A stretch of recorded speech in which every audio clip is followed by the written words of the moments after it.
So let's get into it. So we got four webinars that we're going to do. In each one of the webinars, we're going to do 5 of the 20 ratios. So like you might have heard me mention this, but I do want to reiterate this. So all 4 of these are recorded.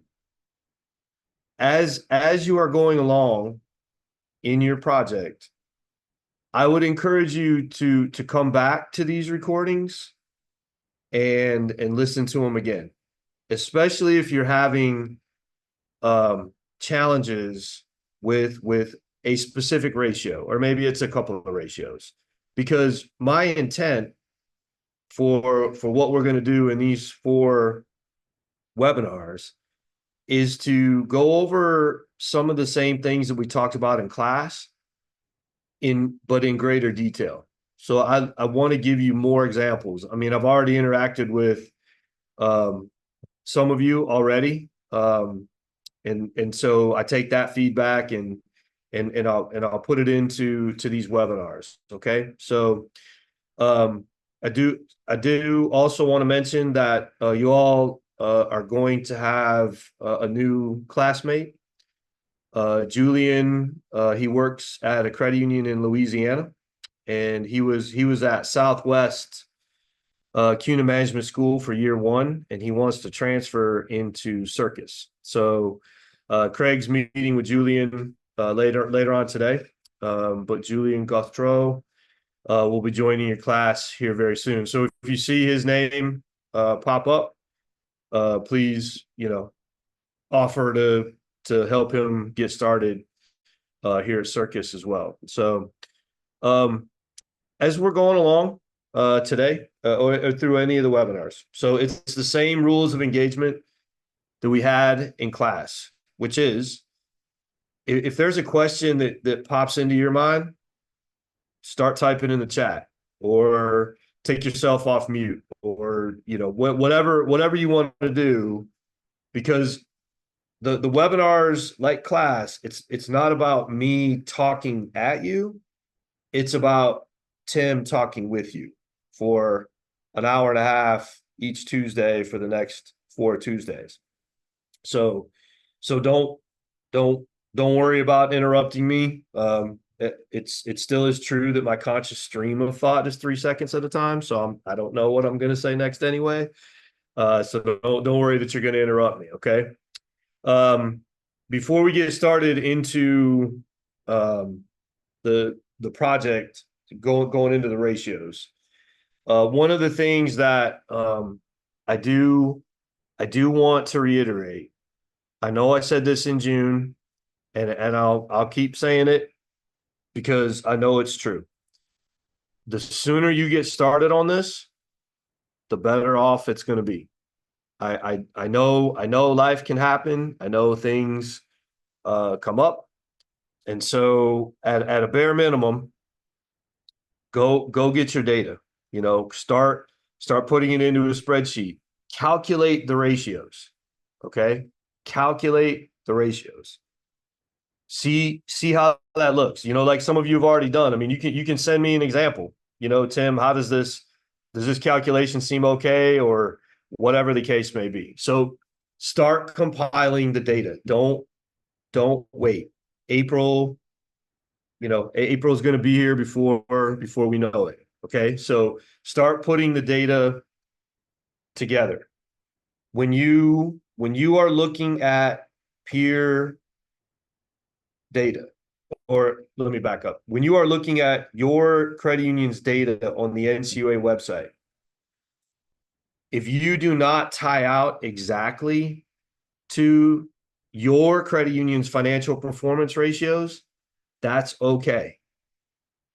If there's a small variance, so for example, if your credit union, if you calculate your ROA, your return on assets, to be 89 basis points, and on the NCUA's FPRs for whatever year you're working on, it shows it to be 88 basis points, I'm not worried about that. I'm not worried about a 1 basis point difference. That could be rounding or whatever the case may be.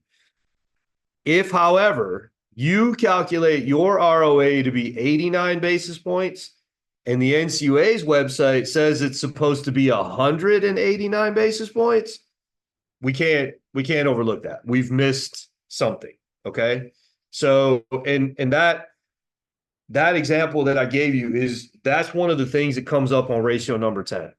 When you get to that long-term asset, net long-term asset calculation, there's you might get to the point where you're off by a little bit. Okay. We try to find it. You can reach out to me. I'll try to help you. But at the end of the day, you don't have to tie out to the NCUA's numbers. But just keep in mind that if there's a wide variance, that means that something is left out of your numbers that needs to be considered. Okay. Does that make sense? Does that make sense to everybody? Tell me in the chat. Tell me yes, that makes sense, or no, that doesn't make sense. Okay. All right, cool. So everybody, so we're tracking on that. Good. I like that. So we got our years 2019 to 2023. I was talking to Megan and Ashley about this before we started. Megan was asking about the peers. Where do we get the peer data from? You can get your peer data any place that you want to. For a lot of students over the years, because we're looking at the financial performance ratios for our credit union, that tends to be where people gravitate towards, is they're just going to use the peer data from the FPRs. And that's fine. If that's what you're going to use, then in the beginning of the project, you need to tell the reader, which in this case would be me, but anybody that reads it, all peer data will come from the financial performance ratios from the NCUA unless noted otherwise, or Callahan and Associates, or CUNA's spread book that we used in class. Now, when you use the NCUA's data, all of those peer numbers are based on asset size. That's it. That's the only thing that the NCUA does. If you use the spread report book that we were going over in class, your peer data could be based on assets, it could be based on the state, or it could be based on field of membership. If you use Callahan and Associates, you can get a little bit more granular with that. But at the end of the day, for me, it doesn't really matter what the peer numbers are. Yes, it's part of the project. But what I don't want you to do, I don't want you to spend time writing about why you're different than peer. Okay? I don't want you to spend time writing about why you're different than peer. I know Craig's the college professor, but you guys ever remember the saying that if the teacher says something 3 times, we probably want to take note of it? I'm going to say it for the 3rd time. I don't want you writing about why you're different than peer. Okay? It doesn't matter who you're using for your peer data. The peer data set is too big for you to try to, bullet point why you're different than the peer. So spend your time writing about why your credit union's numbers changed over the 5-year period, which is 2019 to 2023. Okay? So get the data, calculate the ratios. So good question, Jessica. So why are we pulling peer data? So one of the reasons that we have peer in the project is because a lot of times that's what we get evaluated against. Okay. When you go through an NCUA exam or a state exam, they're going to evaluate you against peers. So I want you to be familiar with where I can get peer data from. I want you to be familiar with, well, we do look different than peer.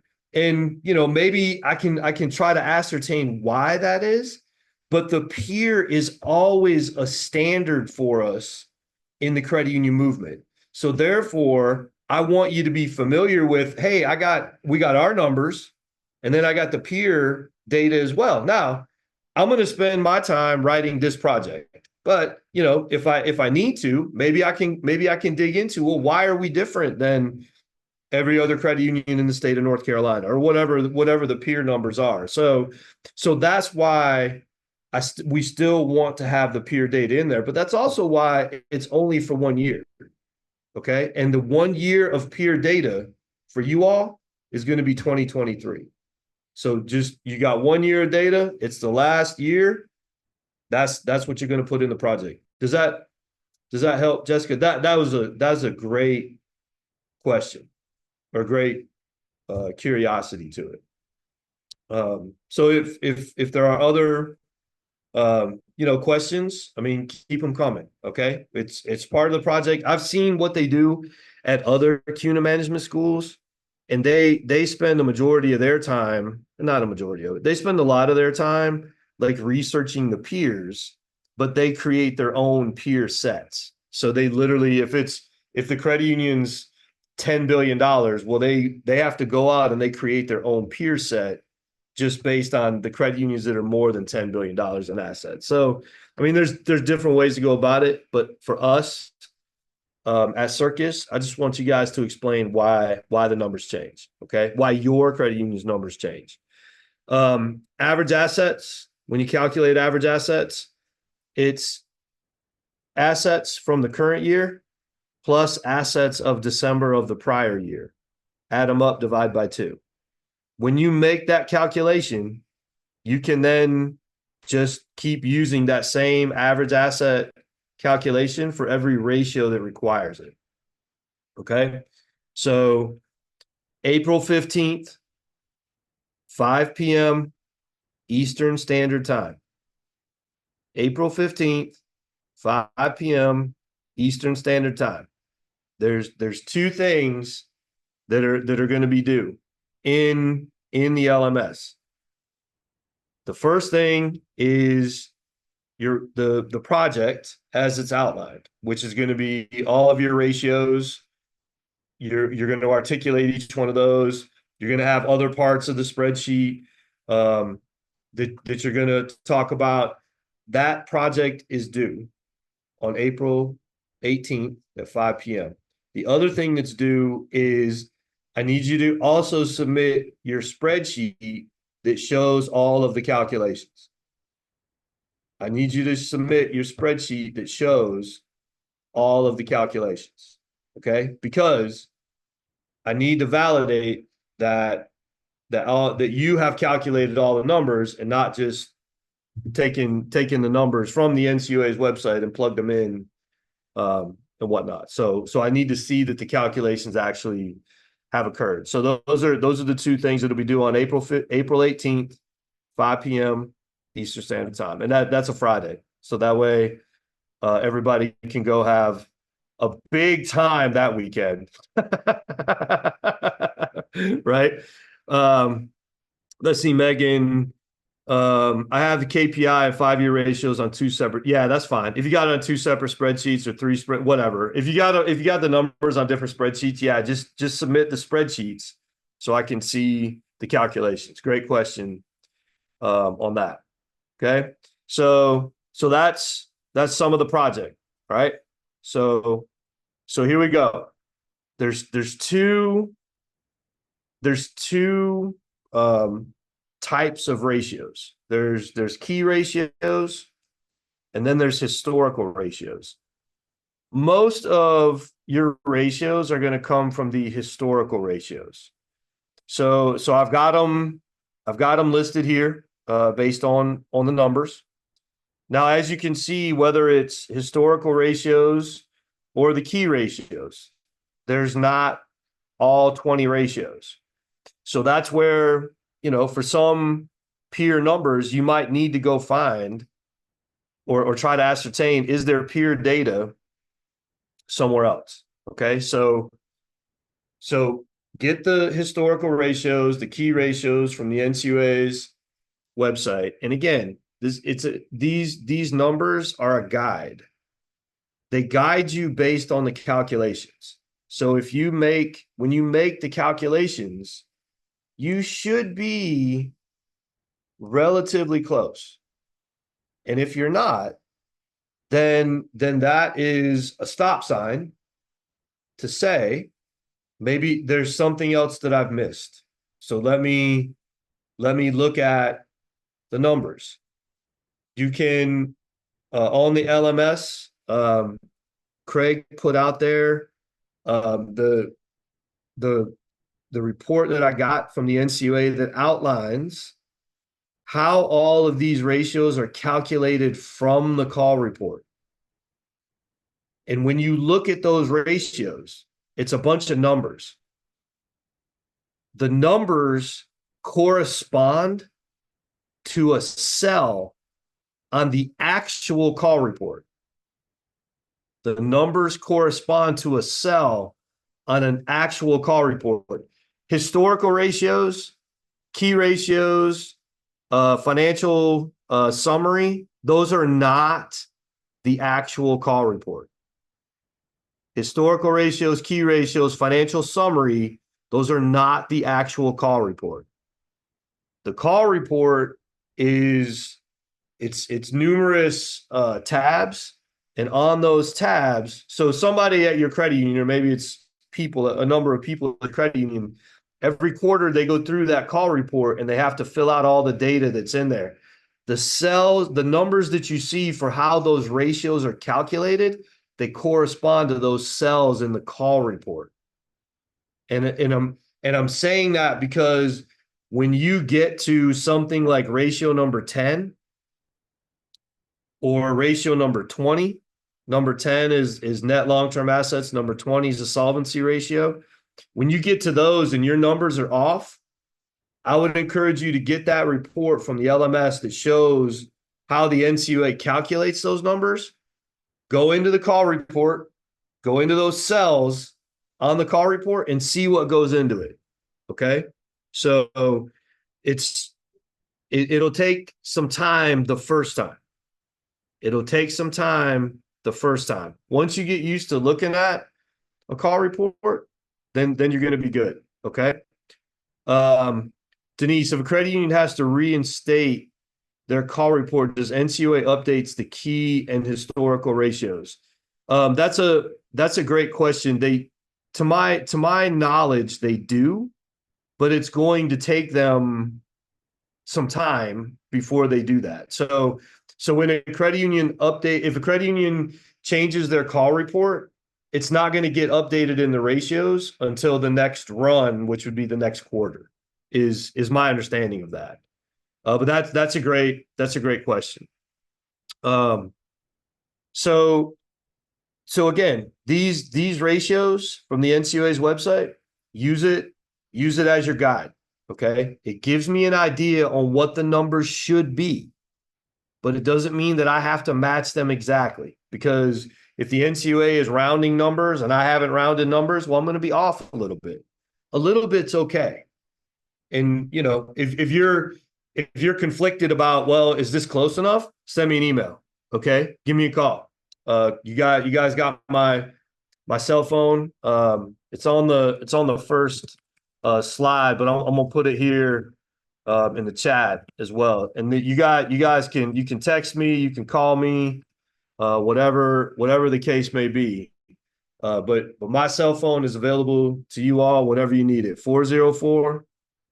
404-326-1936. And just do me a favor. If you text me, just let me know that it's you. Okay. So that way, I mean, I don't have all of your cell phone numbers. So I just want to make sure that, you know, who I'm talking to is somebody that I know. And then here's the email address. Okay. Tim Gardner 1125 at hotmail.com. I give you guys my personal email address because it is a lot easier for me to keep track of emails in my personal account than in my work account, in my work email. Okay. And if you send me an email, I do make it a point every day to look at my junk folder in my personal emails. But if you sent me an email 2 days ago and I haven't responded, then send me a text. Tim, you know, this is Megan or this is Tanya. Did you get my email? And so then then I can know to go back and look for it because maybe I missed it. Okay. So just know that I try as hard as I can to see everybody's emails. And even if I can't get back to you right then, I'll tell you that. Hey, I see your email. Works crazy today. I'll get back to you tomorrow or whatever the case may be. Okay. So key ratios, historical ratios, definitely something to be cognizant of. Okay. So ratio number one, yield on assets. Now you'll note that when I'm coming over here to the historical ratios, I don't see yield on assets. That's because yield on assets is not on any of the ratios. But we can use ratios 2, which is cost of funds, and ratio 3, which is net interest margin, to back into the yield on assets. Okay. And this is where I know not everybody has a passion for numbers and math like I do. So I know when I was sitting in algebra class, I had a lot of classmates that say algebra is dumb. You know, when am I going to ever have to solve for X, right? Well, here's a perfect example of solving for X. So if you take yield on assets, which is what you make on loans and investments, minus cost of funds, which is what you pay on deposits and borrowings, the difference between those two is the net interest margin. So because of that, if I take my net interest margin and add back my cost of funds, that gives me my yield on assets. If I take my net interest margin and add back the cost of funds, that gives me my yield on assets. So if I come back here to the historical ratios, okay? So right here under the earnings section, okay? The earnings section. So the historical ratios, the key ratios for the NCUA, it's laid out based on the CAMEL ratings. Okay, CAMEL and then S. C is for capital. So if I'm looking at or looking for my net worth ratio, I go to the capital section.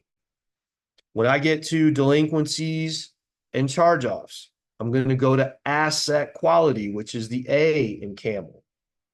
When I'm looking for anything that's related to net income, that's going to be under the earnings section. Okay. And yield on assets, cost of funds, net interest margin, that's all related to the income statement. The M is the management ratios. And so you'll notice on the historical ratios, we don't see an M. Okay.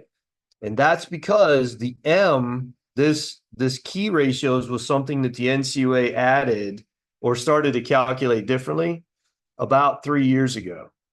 So the M section, the management section, is how are things growing? How's net worth growing? Share, loans, assets, investments, membership. Okay. So when you come to historical ratios, you want to come to the E, the earnings section. These are income statement based ratios. All 5 ratios that we're talking about today are income statement based ratios. They are income statement based ratios. Okay. And what that means to you when you are calculating all five of the first ratios, you can write about balances. You can write about rates. But at the end of the day, when you are writing about these 5 ratios, it must come back to the changes in income or expense. when you are writing about these first 5 ratios, they are income statement based ratios. So you must talk about why did the income or the expense change? Now, it could be that we started making a lot of loans. We started making a lot of car loans. And the rates on those car loans were going up over the 5-year time period. So the balances were going up, the rates were going up. That's why the yield on assets has increased over the last 5 years for Tim Gardner Federal Credit. Okay. So you want to be thinking about not the fact that the income changed for the yield on assets. You want to be thinking about why. Why did the income change? And I know when you start writing, when you sit down and you want to get into yield on assets, I know the first thing that we gravitate towards is to talk about income changed. Income changed over the 5-year time horizon. I could see that in the numbers. What I'm looking for when you write is, why did it change? Why did the yield on assets go up or go down? Okay. And that's where, maybe you have the knowledge from your credit union, or maybe you got to go talk to other people. Okay. And don't lose sight of, for yield on assets, it's loan income and investment income. It's loan income and investment income. So there's 2 big things that I can talk about. When I want to calculate or know the yield on assets for Tim Gardner Federal Credit Union, I come here to historical ratios and I take my cost of funds and I add to that my net interest margin. Now, keep in mind, it's a net interest margin. It is not the net margin. Don't take cost of funds. Don't take the line right below that. You want the 1-2 lines below that. Cost of funds plus net interest margin will tell you what your yield on assets was.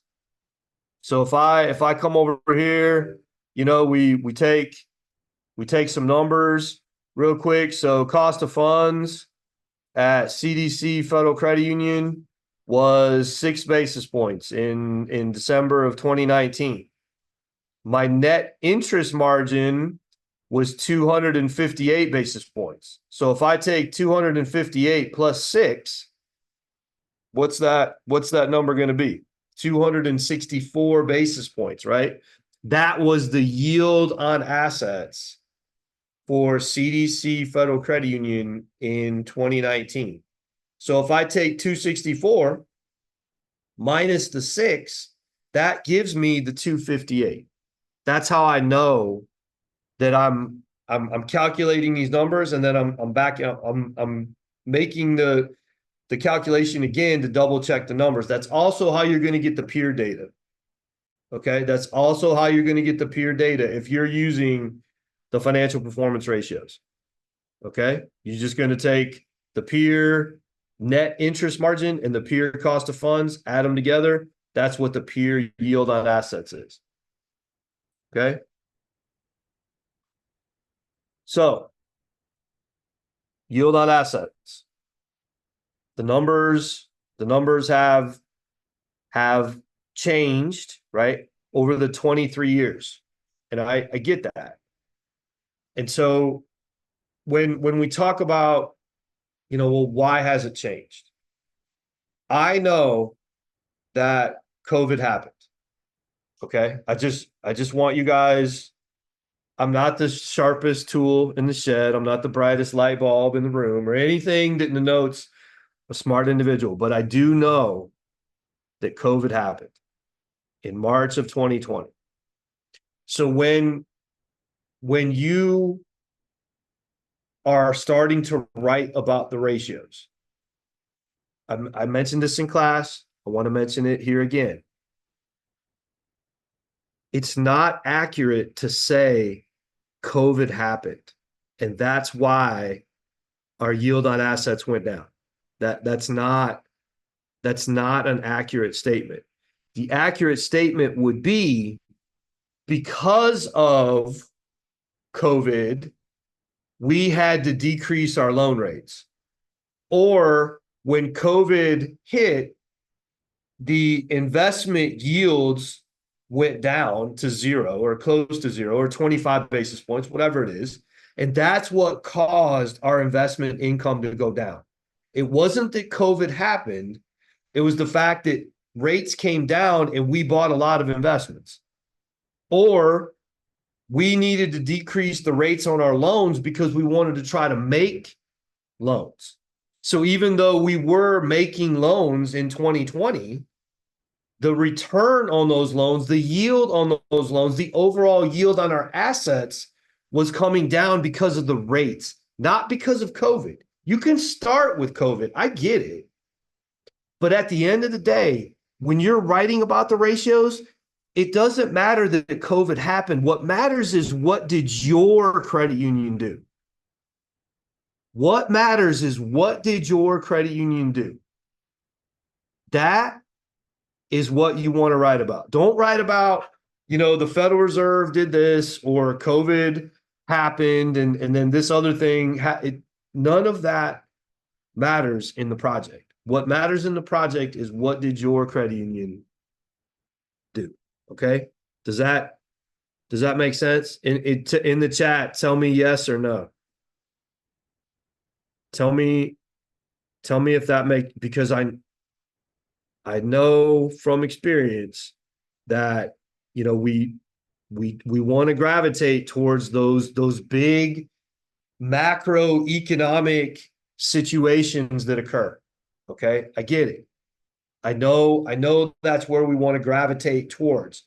But even in your credit union on a day-to-day basis, anything that happens on a macro level in the economy, your credit union still makes a reaction to that. The Federal Reserve is going to meet next week. They're going to meet on September the 18th. And on September the 18th, everybody's pretty confident that the Federal Reserve is going to decrease the Fed funds rate. Maybe it's 25 basis points, maybe it's 50 basis points. But even though that's what the Federal Reserve on some level will do, what does your credit union then do because of that? That's the mindset I want you to have from COVID. Whatever happened with COVID, what did we do as a reaction to that? That's going to drive why the numbers change. Okay. I mean, I get it. For yield on assets, yes, the trend has, gone up. It's kind of gone up, gone down. The overall trend over 23 years is that yield on assets has been coming down for credit. I don't have the time, to go prove this yet, but being in the credit union movement for 30 years, what I've seen is that when credit unions became community chartered, they started to focus a lot more on A and A plus credits. And when you focus on A and A plus credits, where are all my lending people in the chat? What kind of rates do you have on A and A plus credits versus C credits? Are the rates higher or are they lower? They're lower, right? Yeah, so the rates are lower. Okay, so if I start focusing on competing for A and A plus credits, then the rates on my loans are going to go down. Even if my balances are going up, if my rates are coming down, that's going to decrease the loan income that I'm making. Okay, and that's an example of how you can write about the 5 years. And please don't misunderstand. I'm not looking for you to write about why did the numbers change from 2019 to 2020, 2020 to 2021, 2021 to 20. I'm not, that's not, you don't have enough space in the ratios to write about the ratios like that. Pick the trend. Okay. Over the 5 years, here's what the trend has been. If you see the trend is downward, but you get a year like this, like in this slide that you see right here, 2006, 2007, yield on assets went up. If the overall trend is down, but then all of a sudden there's this blip, there's this movement up for a year, or maybe it's 2 years, that is what you want to write about. Here's the overall trend, but then there was something that happened in the credit union in 2021 that caused our yield on assets to increase, whatever that might be. We had a merger, and because of the merger, our yield on assets went up because the credit union had a lot of C credit consumer loans, or whatever the case may be. So think about yield on assets like that. Okay, trend, whatever the trend is, and then if there's a blip, now you very well might find that, for my slide here, I mean, look, this is 23 years worth of data. That's a really easy trend to see. Maybe what you see on a 5-year trend is, this isn't quite that easy, So it might be a little bit harder to discern what the overall trend is. So again, pick why the number, here's why the numbers have changed at Tim Gardner Federal Credit Union, and why. And the why shouldn't be macroeconomic events. Okay? The why should not be macroeconomic events. The Federal Reserve changed rates. COVID happened. An election happened. A new president came into office. Whatever the case may be. Whatever that macro event was, your credit union reacted to that. It's the reaction that you want to write about. Okay? So yield on assets. Trend line has been down over 23 years. Again, I could write about balances on loans or investments. I could write about rates. Maybe rates have gone up, maybe rates have gone down. I could write about why they've gone up or gone down. But at the end of the day, I need to bring it back to loan income or investment income has changed. Okay. And here's why. Now, because it is a ratio. So if I come back to this, because it is a ratio, I've got loan and investment income on the top. That's the numerator. And then I've got average assets on the denominator. If you see that the ratio has gone down because the asset growth has been faster or grown more than the loan and investment income, that could tell you why the number has gone up or down, but that doesn't change, well, why? If our assets have grown, why haven't we been able to keep pace with our loan growth? Or if our assets have grown, why hasn't the investment income been able to keep pace? Okay, so think about it. Think about the ratio that way. Is yes, there's two numbers, and the ratio is going to change based on which one of those two numbers, the numerator or the denominator. Whichever one's changing faster, that's going to give you insight into why the ratio is changing. But that also should lead you to, well, here's what I need to write about. Okay, so average total assets is the denominator. It's an income statement based ratio. You can see here's peer data. Okay, when you get into peer data, so the number, the one on top is for credit unions that are over $1 billion in assets. So if I look at this, it looks like larger credit unions are generating a higher yield on assets. Okay, what does it look like? I mean, they are generating a higher yield on assets. But then if they're making 453 basis points, look down here. The credit unions that are between 2 to 5 million in assets, not billion, million, are making roughly the same yield on assets.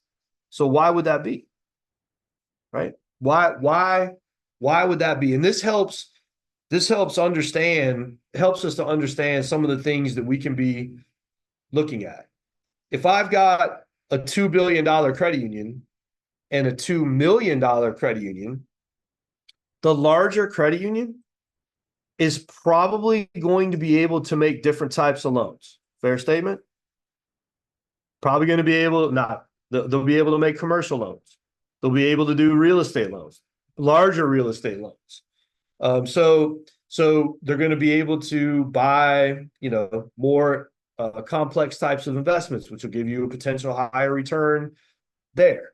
So when we're thinking about our credit union and some of the things that we could be looking at, don't be afraid to look at loans, but then go deeper into, well, what kind have we done different types of lending over the last 5 years? Is that why loan income has gone up? Have we gotten into maybe we've done loan participations? Okay, depending on how a credit union wants to list loan participations. Most credit unions list them as loans. Some credit unions list them as investments. Whatever it is, if we've gotten into loan participations, has that been a reason that yield on assets has gone up?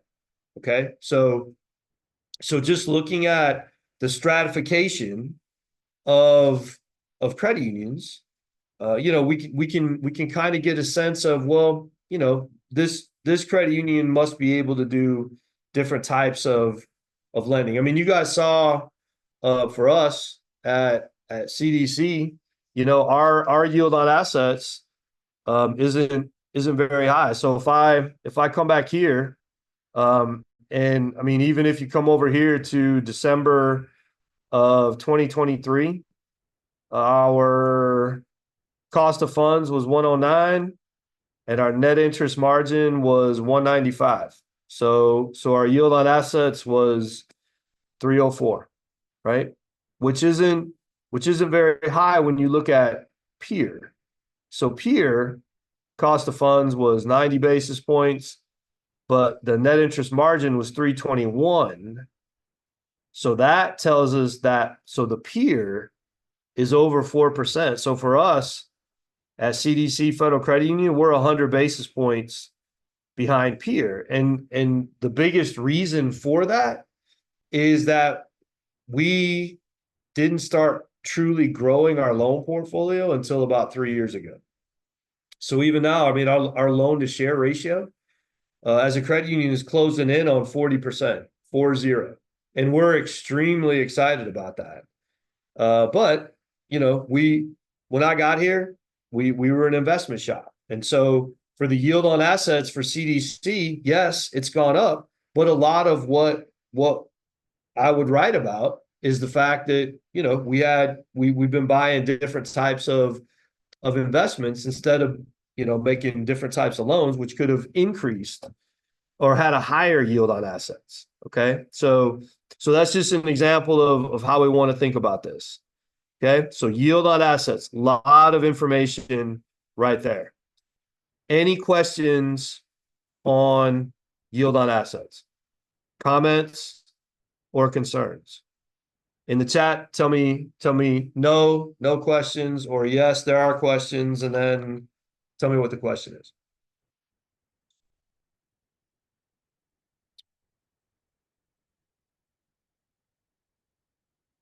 All right, I got 2 with no questions.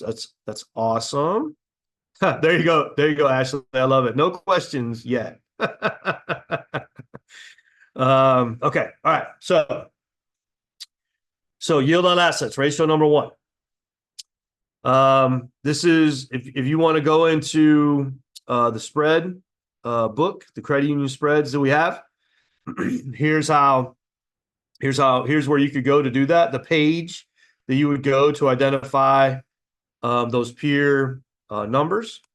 So yield on assets here, these blue boxes over here are if you wanted to use the peers based on asset size, state, or membership. And I'll just quickly talk about this.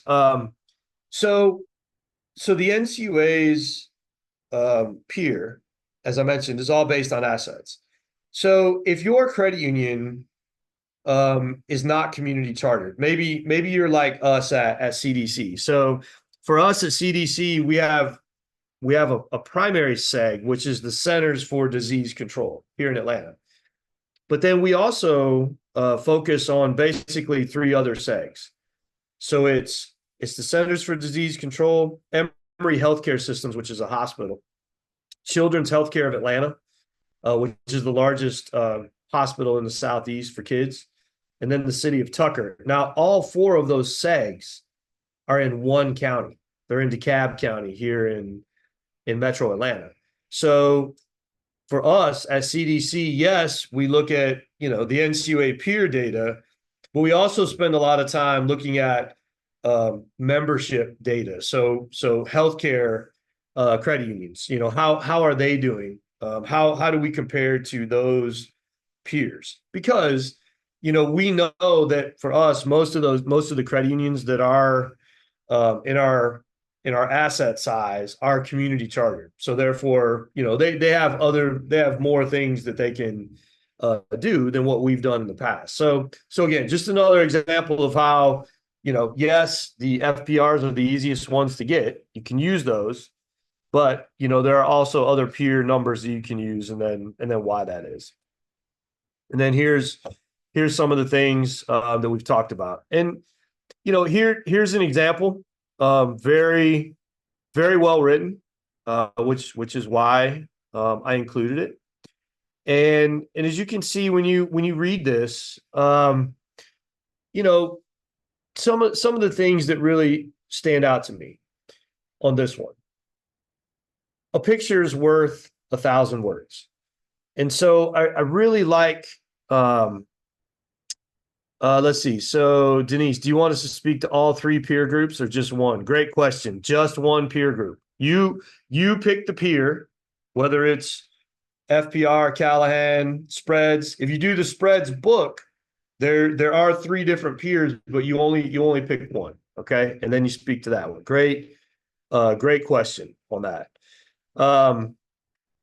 So picture's worth 1,000 words. So for me, I think it makes a lot of sense to put in, what the actual numbers are that make up the ratio. And I went through this with the class last year, and maybe I didn't do a good enough job of explaining it. So I want to make sure that I explain it for you all. If you're going to write about, if you're going to give percentage changes, like in this line down here, in 2019, investment income increased by $766,534, or 22%. If you're going to use percentages as a way to articulate what's happening in the numbers, you need to have the numbers on the page. Okay, you need to have the numbers on the page. So that way, so in 2019, I can come up here in these numbers up here, and I can see, investment income went from 2.6 million in 2018 to 3.4 million in 2019. Now I can see that, okay, but at the end of the day, that 22% change, while accurate, that is very true. That's not as big a number as the change in the loans. The change in the loan income went from 13.4 million, or 13.5 if I round it, to 16.2 million. So even though, yes, investment income changed by 22%, that wasn't the biggest driver for the yield on assets changing. Okay. And as a matter of fact, this is a great example of, even though investment income went up, loan income went up, Yield on assets was basically flat. I mean, it actually decreased a little bit. Why? Because the assets increased. Okay. So then, that's where I still want to talk about the loan income. I still want to talk about investment income going up, but I want to make sure that I also note, even though, loan income, investment income went up, yield on assets was flat because of tremendous asset growth, which was brought on by a merger or whatever the case may be. Okay. But again, I mean, I like the way this was laid out, because you can see the numbers up here in the graph. One of the things that makes the graphs easier to see is when the bars or the lines, whatever you're using, when they are different colors, it allows the contrast to really stand out. It allows the contrast to really stand out.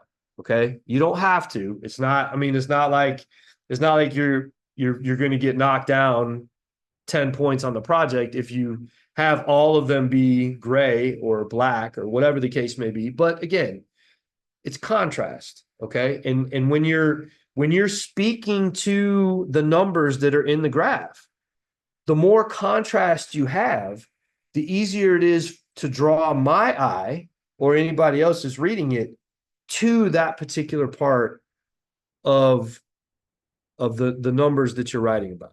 Okay. So just, little things to think about, but I mean, this was really well done. A lot of great content here, even with the numbers that make up the ratio, even with the graph. As you can see, I mean, it's probably going to come down to maybe a half a page is what you're gonna be writing about. Okay, so figure out how you want to lay it out on the page. Okay, but then just know you're gonna write about half to 2/3 of a page. Okay, on each one of the ratios. And I know I mentioned this in class, but calculate the ratios first, get that done.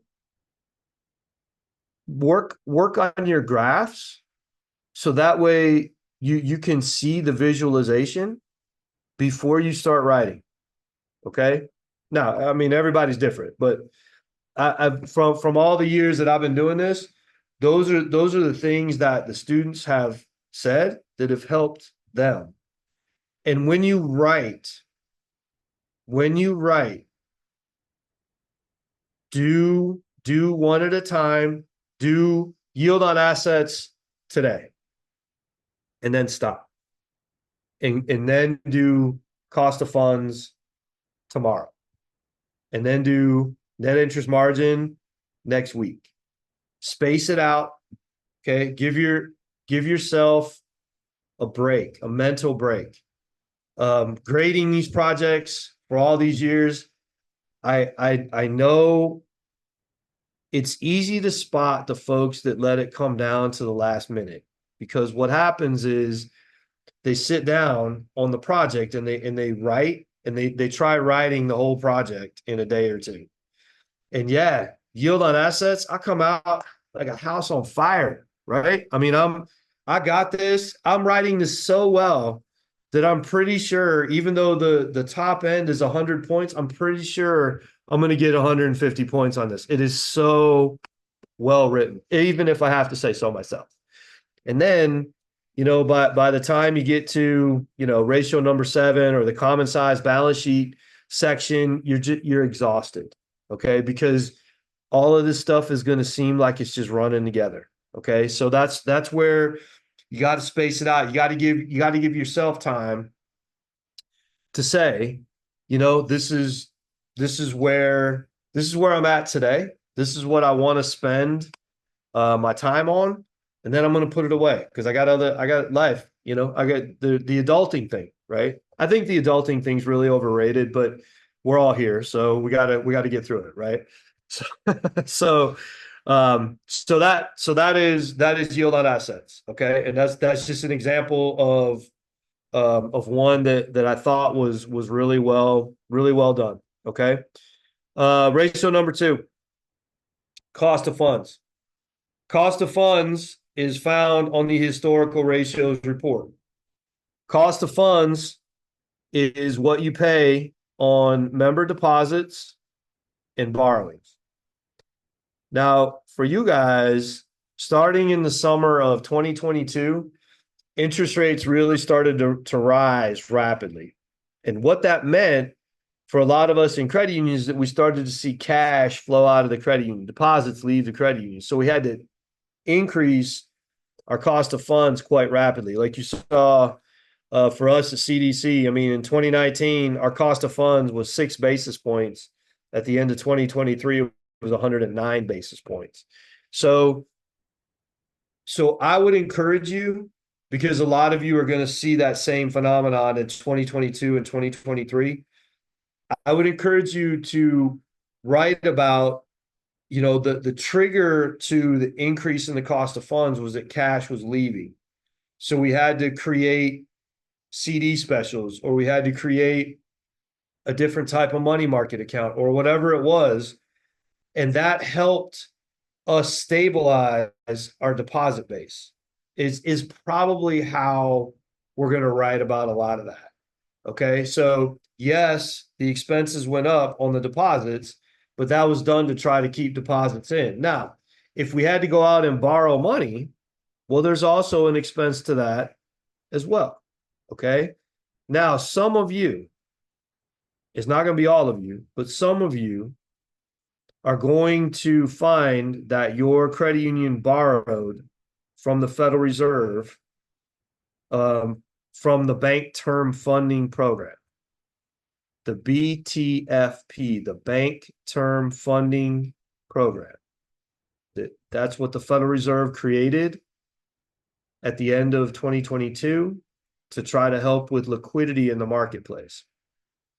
And so some credit unions borrowed from that, and then they put the money in cash, and cash was making them more than what they paid on the borrowings. I mentioned that because if you saw that your yield on assets increased because you were just parking money in cash, or you saw your cost of funds increase because you borrowed from the Bank Term Funding Program, that would definitely be something to mention. Okay, that would definitely be something to mention. If your credit union borrowed from the Bank Term Funding Program, how much did it borrow? When is that going to mature? What is the rate on that? And then that translates into the additional expense. Okay, so borrowing money, whether you borrowed from the Bank Term Funding Program, maybe you borrowed from the Federal Home Loan Bank, maybe it was your corporate credit union. If you borrowed money, so there's a borrowing expense that shows up on the call report or on your calculations, talk about why that is. Why did we feel the need to borrow money? Okay, so again, 2022, 2023, almost everybody in here is going to see their cost of funds skyrocket. Okay, so again, you want to talk about why that is. And for most of us, it was because we started to see cash leave the credit union, and we wanted to try to stem that outflow of cash. And so therefore, we had to do CD specials that were at, 5.25% or whatever the number was. And then how much did we get in balances for that? And then, what kind of CDs were they, and those sorts of things. So there's definitely different things that you can talk about on cost of funds. But again, balances and rates are fine, but what did that come back to as far as an expense is concerned? What did it come back to as far as an expense is concerned? Okay, cost of funds, same. So 2020, good question, Melanie. 2022, the summer of 2022. So July, maybe. July of 2022 is when the Federal Reserve started to increase rates rapidly, like 75 basis points at a clip, which is a tremendous increase in rates. And so when those Fed fund rates started to go up, members started to become aware that they could make more money on their deposits at other financial institutions because banks started to increase their rates as well. Well, then we in credit unions, we started to see cash flow out. And so in the summer or fall of 2022, that's where we started to become aware, oh wow, we're really going to have to increase rates to keep cash here. So summer, fall of 2022 and all of 2023. Those were the years where cost of funds went up tremendously for us in credit unions. Great question on that. Okay, great question. So cost of funds again. I mean, overall, cost of funds has been coming down over the long term for us in credit unions, and that's a good thing because our business models in the credit union movement, our business model is to pay a lower rate for the deposits and then lend the money out. And the difference between the lending rate and the deposit rate, that is the net interest margin. Okay. And so that's what the credit union's business model has been. That's where we're challenged now is the cost of funds has gone up tremendously. And so that's why we're challenged with it now. So cost of funds, there should be a lot to write about for yield on assets and cost of funds. There should be for your credit union. You just might, again, you might have to go, have meetings with folks or ask different people. Again, based on, the different sizes of credit unions, typically the cost of funds for credit unions that are over $1 billion is higher because they have different types of loans that they can do. Okay. So if I can do commercial lending, well, then I'm apt to pay a higher rate on the deposits because I know I can turn around and get a higher rate on the loan. Okay. So don't so much focus on why larger credit unions can do this or smaller credit unions can do that. It's more just understanding like what are other credit unions doing and how could we do something like that or why can't we do something like that? Those are all going to be how I want you to approach cost of funds. Okay. And in the spread book, here's where we would find that page 159. Again, the spread book that we were looking at in class that's out on the LMS. Craig put it out there, and he also has out there how the ratios on the FPRs are calculated from the call reports. So go get that as well. So that's cost of funds. Again, the boxes in blue on this page are the spread report, the spread book, where we can find the peers based on asset, state, membership, those sorts of things. Ratio number three. Ratio number three tends to be a little bit of a struggle because ratio number three is the difference between interest income and interest expense. In other words, net interest margin is the summation of ratio one minus ratio two. So what's going to happen when you start writing about this is when you get to ratio number three, you're going to say, man, I've already written about everything. What am I going to write about here? Okay.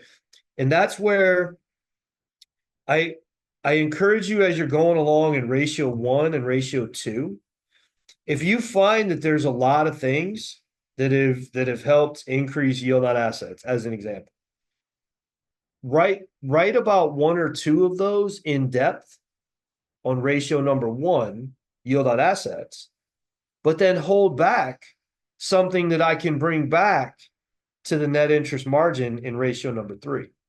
So maybe the way this would come about is yield on assets at Tim Gardner Federal Credit Union has been increasing over the 5 years. And the biggest driver to that from the yield on assets was the fact that we got into commercial lending. So I want to talk about, we got into commercial lending, balances increased by $10 million. Those commercial loans make on average 8%. That's what's allowed our yield on assets to increase. That's what I'm writing about on ratio number one. The second reason that yield on assets has increased was because we also got into indirect lending. Okay. And so, because indirect lending is also a part of that, maybe for ratio number three, we could be talking about that indirect lending piece. So net interest margin increased, which again means yield on assets went up more than cost of funds because of our indirect lending. And that's helped increase our overall loan portfolio, or however you want to write about it. Okay.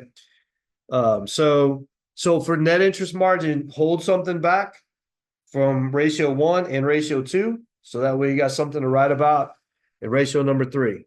Let's see, Ashley, most of our peers stated that as well while we were speaking with them about the challenges. Yeah. So the run up, the increase in the macro rates, which is the Fed funds rate. The Fed funds rate matters. So this isn't necessarily tie into the ratios pieces, but just hear me out.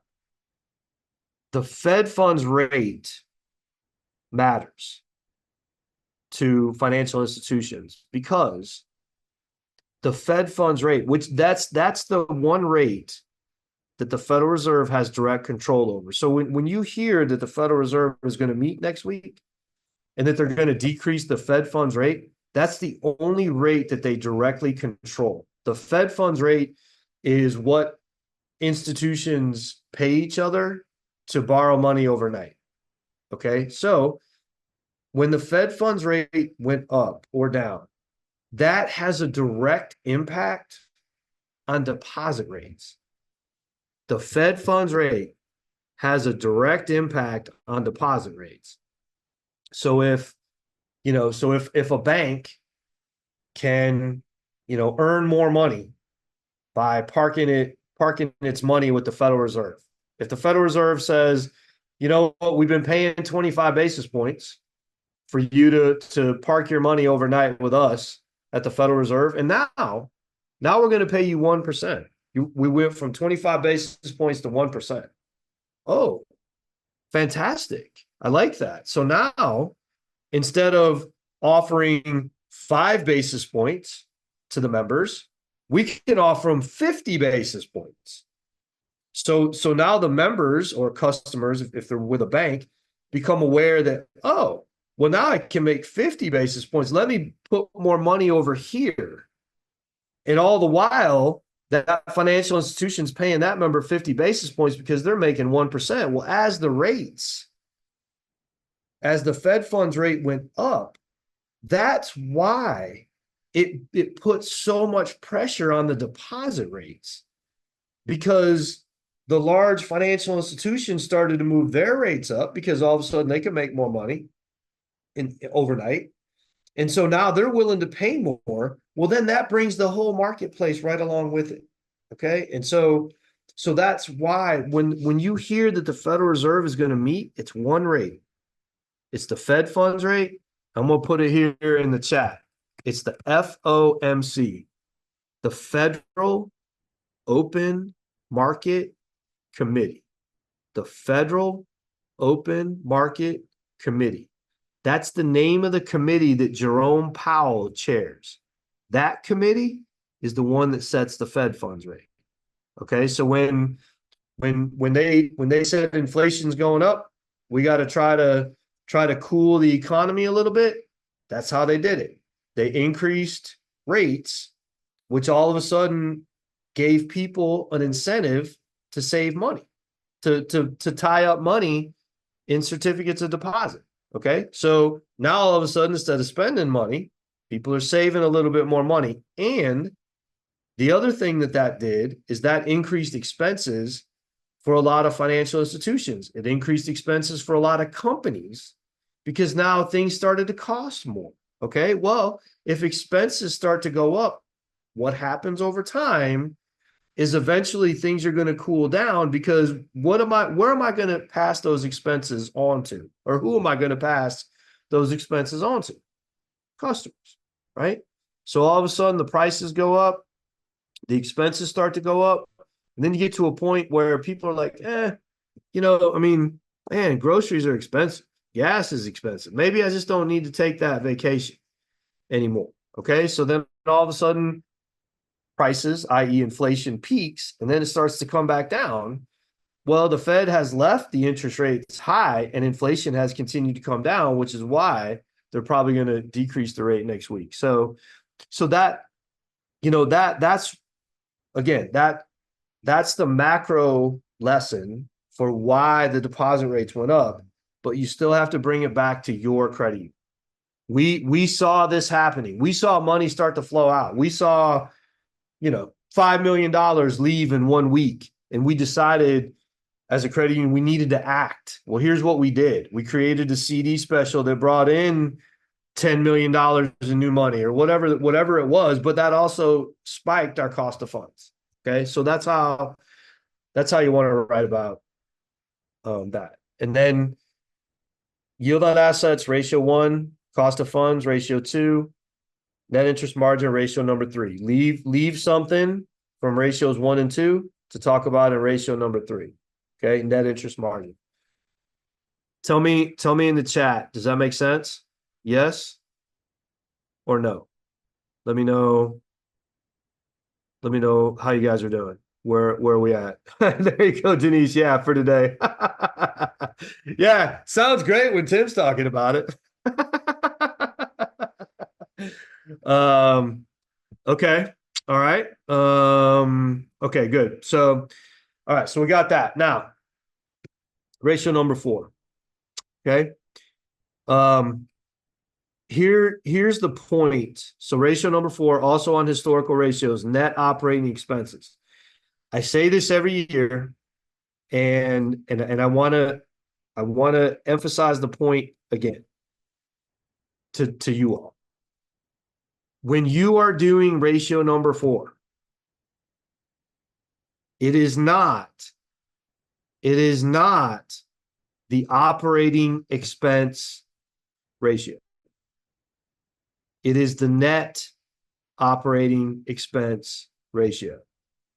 So what that means is it's operating expenses, which on the FPR ratios is called non-interest expense. Non-interest expense, operating expense, same thing. Non-interest expense minus non-interest income. So when you write about this, okay, it's a net number. When you articulate this number, you need to articulate operating expenses or non-interest expense and the non-interest income. You need to articulate the non-interest expense and the non-interest income. Okay?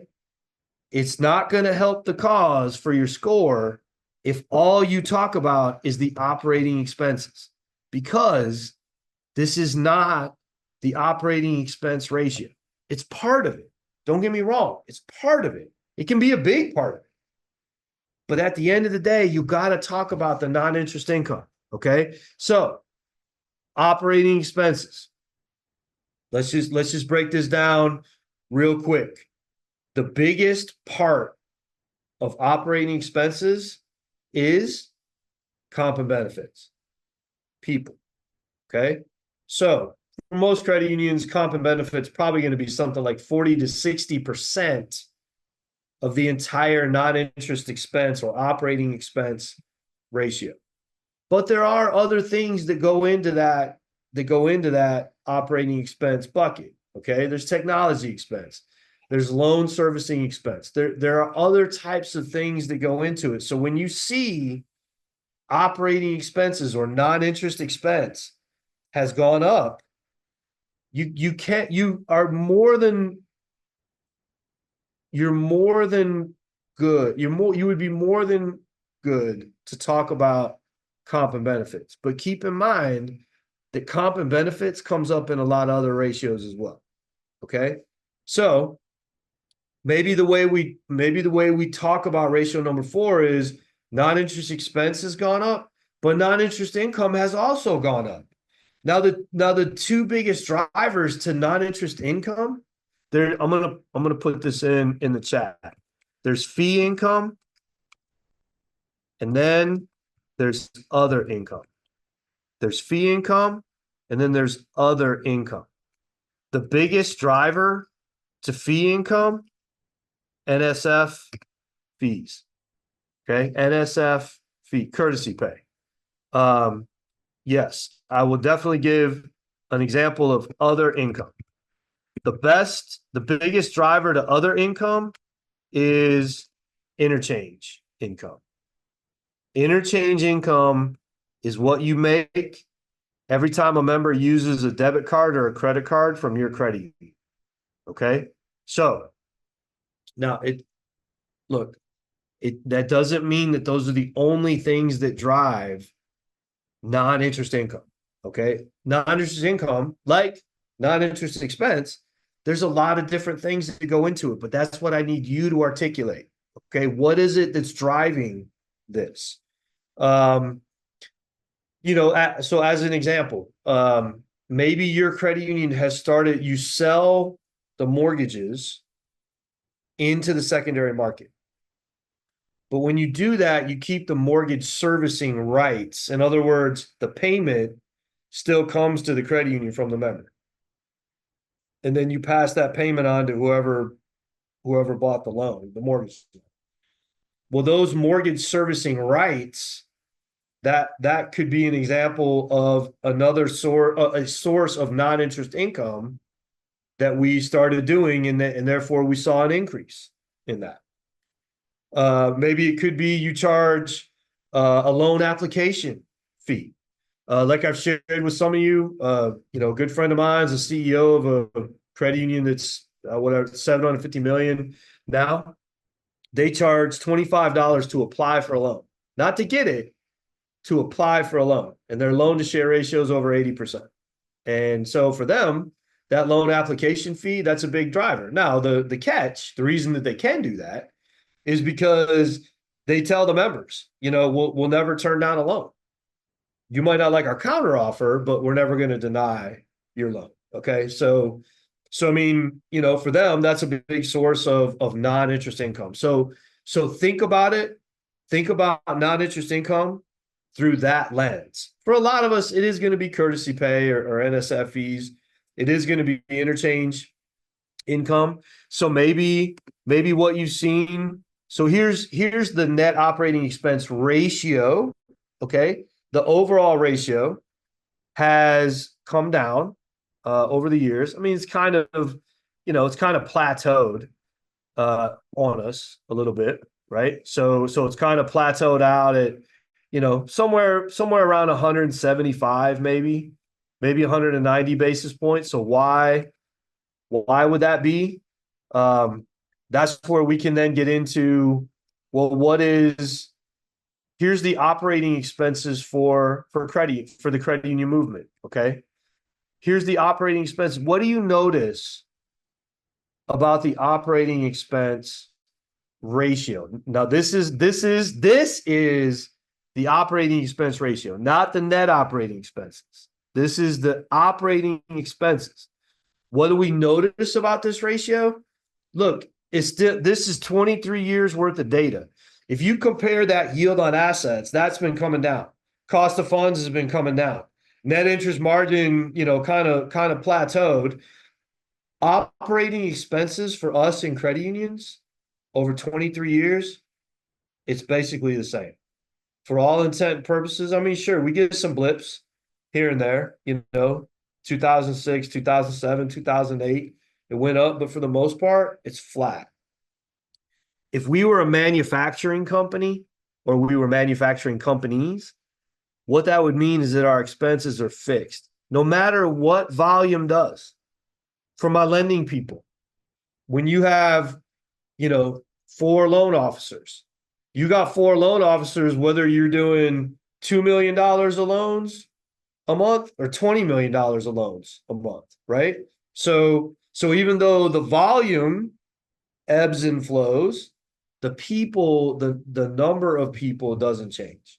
Okay. And that's why, because comp and benefits, because people is the biggest part of operating expenses, that's why that number tends to be flat for a lot of us. And then, oh yeah, this slide right here. If you want to know why credit unions try to increase scale so much, this is why.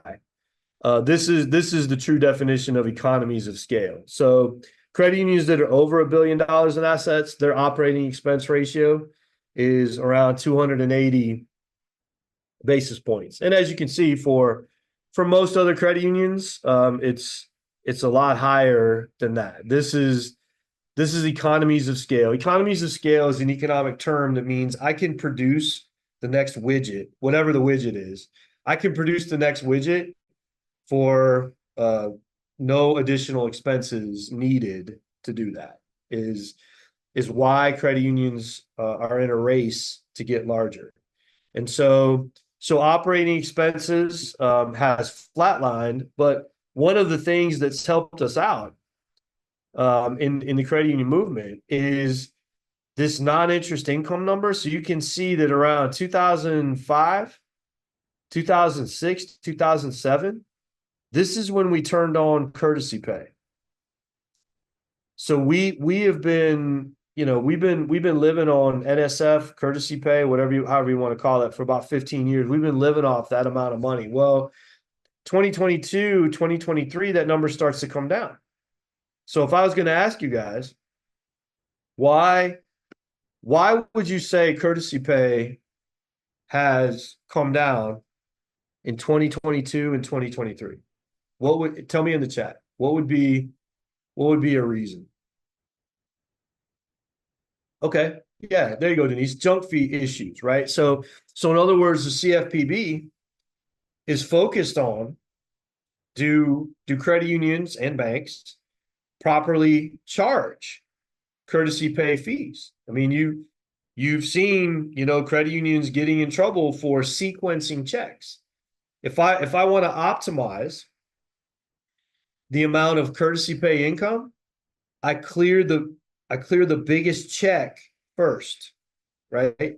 I clear the biggest check. That's going to eat up the biggest balance in that checking account. Well, then when I clear those other 4 checks, now I have the ability to charge more in fees, right? That's called sequencing of checks. So yeah, I mean, the CFPB has definitely become aware. The other thing that I want you to be cognizant of is starting in 2020 and 2021, members weren't necessarily using their accounts as much. Okay. They weren't spending as much money. So what you might see is in 2020 and 2021, maybe those fees have come down because members weren't using their accounts as much. I mean, when COVID hit, what did we all do?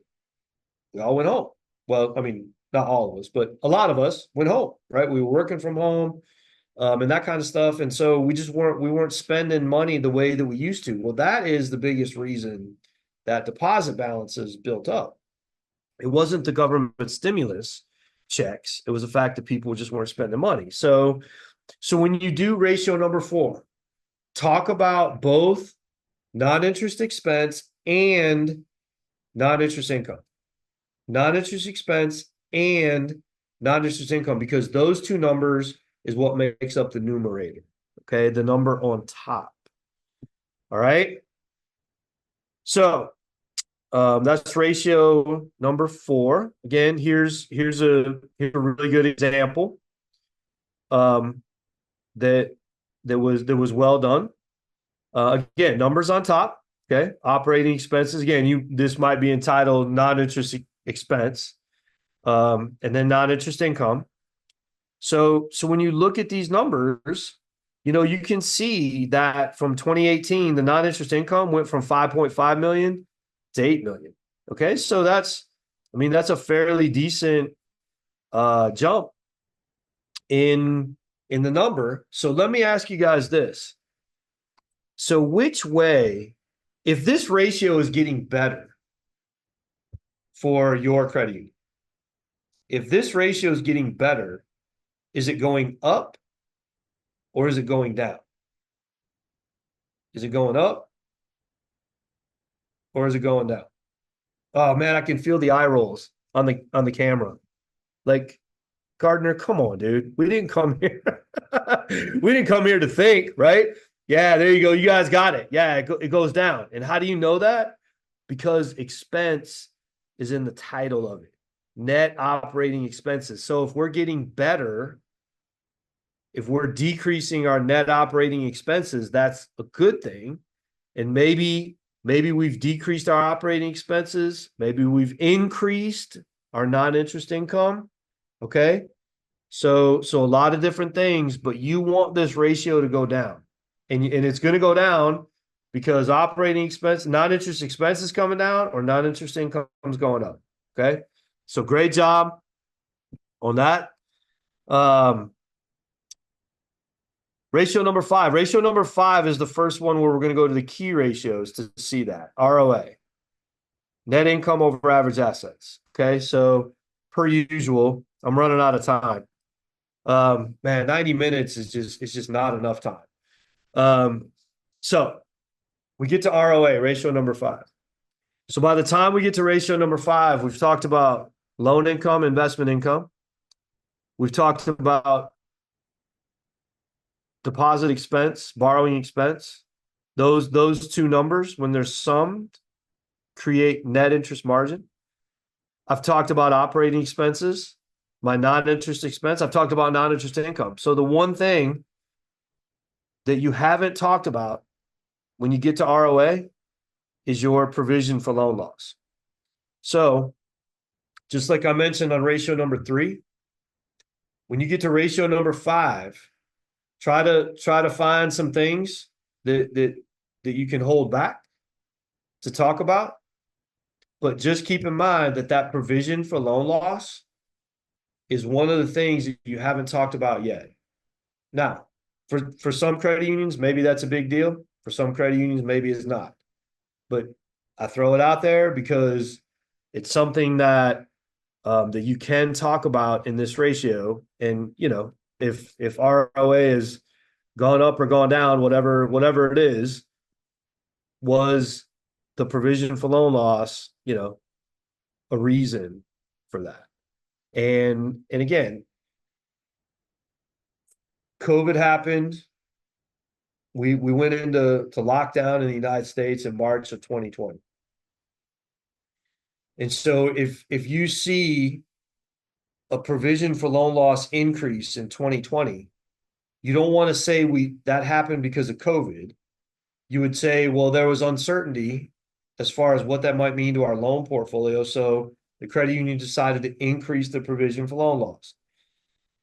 On your financial statements, if you see the provision for loan loss is a negative number, if you see the provision for loan loss is a negative number, that means that you have reversed the money out of the allowance. So maybe the credit union put in $1 million into the allowance account in 2020. We didn't know, nobody knew it was going to happen. Then we get to 2021, maybe it's 2022. We can see that we're overfunded in the allowance. So we reverse that $1 million. We don't need that. When you reverse that, that becomes an income number. That becomes an income number.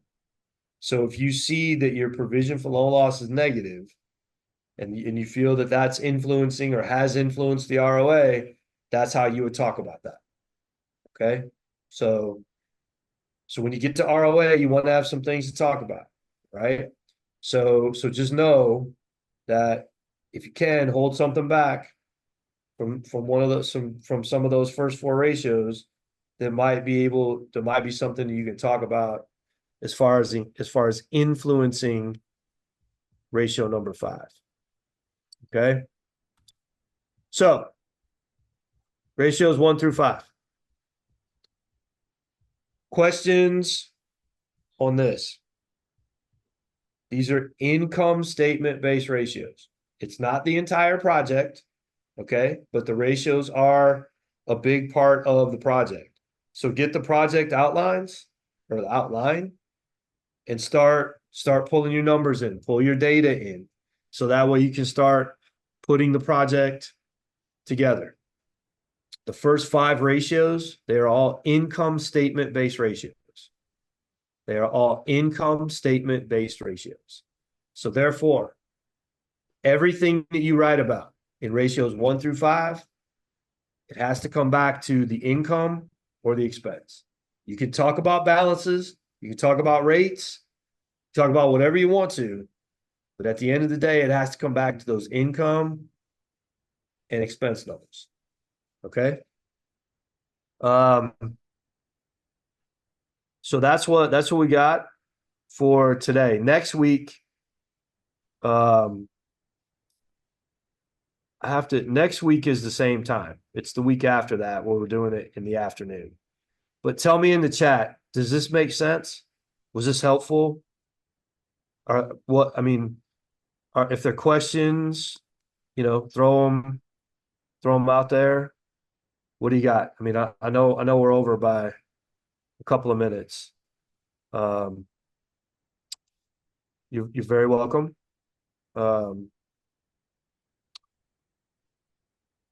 Julian, he did join us. So Julian, welcome to Circus.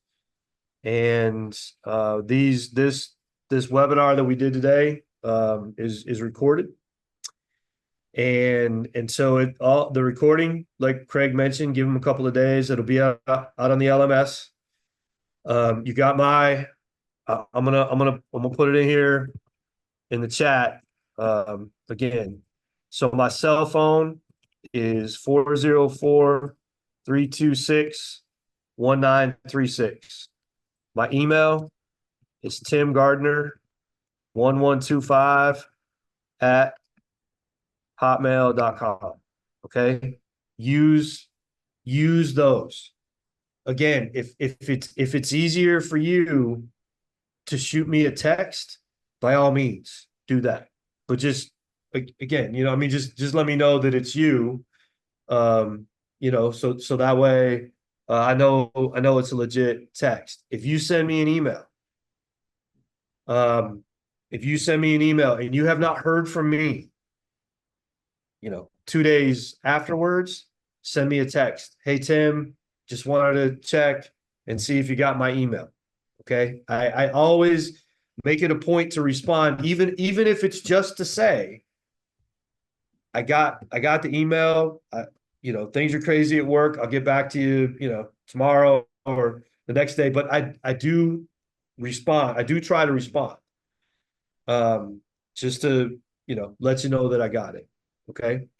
So get the numbers, start crunching them, start working on it now. April 18th, 5 p.m. Eastern Standard Time is when everything is due. I know life can get in the way. The adulting thing has a lot of different variables that come up on a day-to-day basis. Okay, so get started now. Melanie, 40 pages. Yeah, I mean, it could be. There were a lot of projects that had more than 40 pages to them. But you got the ratios, you're gonna write about them. You got the common size balance sheet numbers, you're gonna write about those. So, I mean, it could be 40 pages. Somebody might have 60 pages, somebody might have 30 pages. I mean, if it's well written, that's really what we're after. So for me, it's not that I'm looking for a specific number of pages, but in that project, just know you have to cover what's put out in the project. Craig has done a great job of creating a rubric. And a rubric is what we use in the academic world to give guidance. Okay? To give guidance as to if you want between 90 and 100, well, here's some of the things that you're going to have to do. If you're cool with a 70, here's some of the things that you're going to have to do. Okay. So what I do is I just evaluate the work that you've put into it. Okay. And at the end of the day, whatever grades you get, look, I know a lot of us in here, we're driven to be perfectionists. So I appreciate that. But at the end of the day, look, I'm gonna say it in the recording. Your score has to be 70 or higher to move on. That's it. It has to be 70 or higher to move on. When you get your certifications in 3 years, you get your certified credit union executive certification. It doesn't say for the project in between years 1 and 2, you got 100%. It doesn't say you got the designation with honors or anything like that. It just says you got your designation.